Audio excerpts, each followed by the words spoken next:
Good morning, मैं हूं मीनू शर्मा और आप देख रहे हैं personal finance bulletin money morning. हम रोज सुबह आपके लिए लेकर आते हैं जरूरी खबरों का ये खास बुलेटिन। तो चलिए फटाफट शुरू करते हैं आज का खबरों का सफर। बैंक ऑफ महाराष्ट्र ने 2 करोड़ से कम वाली एफडी पर बढ़ाया इंटरेस्ट रेट। 16 जनवरी से लागू हुए नए रेट। 7 दिन से लेकर 5 साल वाली एफडी पर बैंक देगा अब 2.75% से लेकर 5.75% का ब्याज।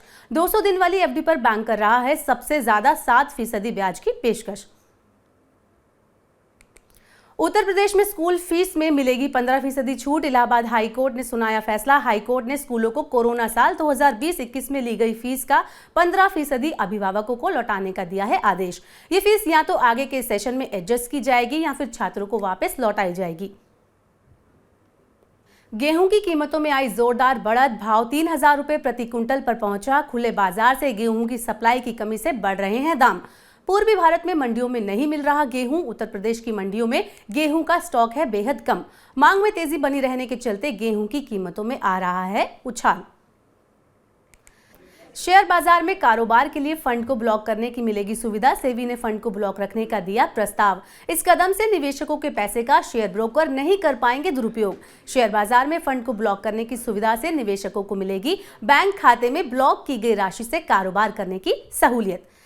सेबी ने मार्केट डिफॉल्टर्स पर अंकुश लगाने के लिए बनाया नया प्लान। शेयर बाजार से जुड़े डिफॉल्टर्स की जानकारी देने वाले विसल ब्लोअर को मिलेगा बड़ा इनाम। डिफॉल्टर्स की जानकारी देने वालों को मिलेंगे 20 लाख रुपए। अधिक राशि के मामले में जब्त रकम का 10% तक दिया जाएगा इनाम। Investor education and protection fund authority यानी IEPFA ने रिफंड प्रक्रिया में बदलाव करने का रखा प्रस्ताव। इससे क्लेम सेटलमेंट प्रक्रिया बनेगी सरल और तेज। अभी कई फेज में वेरिफिकेशन की जरूरत होने की वजह से क्लेम सेटलमेंट में लगता है बहुत ज्यादा समय। महंगाई को लेकर बढ़ रही है एक नई चिंता। प्रमुख शहरों में घरों की बढ़ती कीमत और किराए से RBI के सामने खड़ी होगी नई चुनौती। हाउसिंग रेंटल से जुड़ी महंगाई दर पहुंची 3 साल की ऊंचाई पर। पिछले 1 साल से बढ़ती खाद्य पदार्थों की महंगाई से लड़ रहा है केंद्रीय बैंक। खाद्य महंगाई घटी तो अब घरों की महंगाई में बढ़ा दी है चिंता। फरवरी में RBI रोक सकता है ब्याज दरों में बढ़ोतरी। DSP इन्वेस्टमेंट के मुताबिक अक्टूबर-दिसंबर तिमाही में महंगाई दर RBI के अनुमान से कम हुई। RBI कर सकता है अपनी रणनीति को बदलने पर विचार। ऊंची ब्याज दरों से मांग पर असर पड़ने से महंगाई को नियंत्रित करने से मिल रही है मदद। NPAA ने 128 एंटीबायोटिक और एंटीवायरल दवाओं की कीमतों को किया रिवाइज्ड। दर्द निवारक आइब्रूफेन, बुखार की दवा पैरासीटामोल और कैंसर की दवा टेस्टोजुमैब की अधिक खुदरा कीमत की गई तय। दवा बनाने वाली सभी कंपनियों को सरकार की तरफ से तय कीमत पर ही बेचने के होंगे अब अपने उत्पाद। White Oak Capital Mutual Fund ने एक नया फंड ऑफर किया लॉन्च। White Oak Capital Balance Advantage Fund का नाम है। 20 जनवरी को खुलेगा नया fund offer. Open ended dynamic asset allocation scheme में किया जाएगा इक्विटीज, आर्बिट्रेज और डेट में निवेश।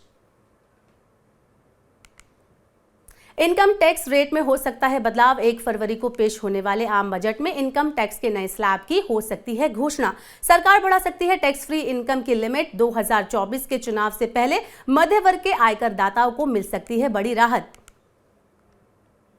महिंद्रा एंड महिंद्रा 26 जनवरी से शुरू करेगी अपनी पहली इलेक्ट्रिक SUV XUV 400 की बुकिंग।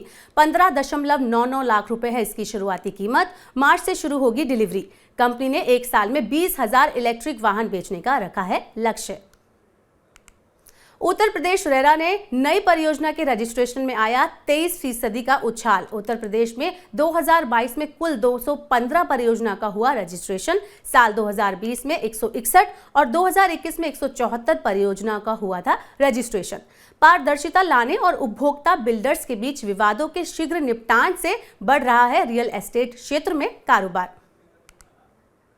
इनोवा कैपटैब और ब्लू जेट हेल्थ केयर को IPO लाने के लिए सेबी से मिली मंजूरी। दोनों कंपनियों ने पिछले साल जून-सितंबर के बीच कराए थे IPO दस्तावेज जमा।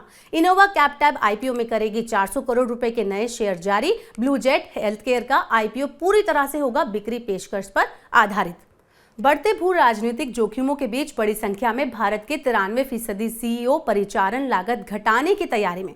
हालांकि देश की आर्थिक संभावनाओं को लेकर वे अन्य देशों की तुलना में है ज्यादा आशान्वित। कंपनियों की अपने कर्मचारियों की संख्या या वेतन में कटौती करने की नहीं है योजना।